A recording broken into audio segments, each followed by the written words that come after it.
Kwa hiyo Allah anasema hivyo kwamba afaman yamshi mukibban ala wajhihi ahda, mwenye kutembea kagubika uso wake chini ndo kaongoka. Hasa hapo utakuta mtu tajiri, dunia imemkunjulia mazuri yake, anajivuna kwa maisha alionayo. Yeye kabaki tajiri tu, anapiga hisabu za pesa. Vipi nitapata?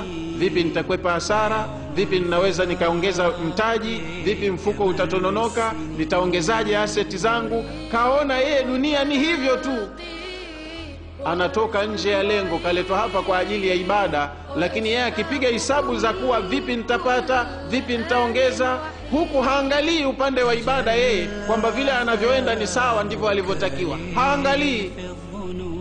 Mwingine anajishtukia anang'ara, nyota ya siasa imemkubali, anaitwa mheshimiwa. Basi lile jina likitajwa yeye analewa kabisa, anasema mimi ndo mheshimiwa. Kumbe hana heshima hata pesa mbili, Mola wake pia hamjui, lakini huku watu wanamwita mheshimiwa.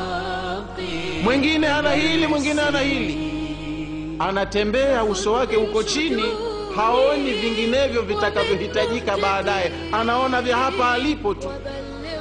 Basi anaangalia mali yake, cheo chake, hadhi yake, heshima yake, umaarufu wake, hivi tu ambavyo anahakika vina mwisho, na vikishamalizika muda mengine yanahitajika huko mbele, yeye hajiandai. Anaitwa ni mtu mwenye jicho moja, one-eyed man, mtu mwenye jicho moja. Mwenye jicho moja kwa maana haya mambo ni mawili, kuna dunia na akhera. Hii dunia ndo inatakiwa uitumie kwa ajili ya akhera. Ukishughulikia dunia peke yake, huko kwengine atakufanyia nani? Sasa anachohoji Allah, mtazameni mtu ambaye tangu kafungua macho akili yake inamtuma aone hakuna kitu chengine kama dunia. Kwa hiyo yeye anatembea, uso wake unaangalia hapa hapa tu chini duniani. Huyu ndo ataongoka.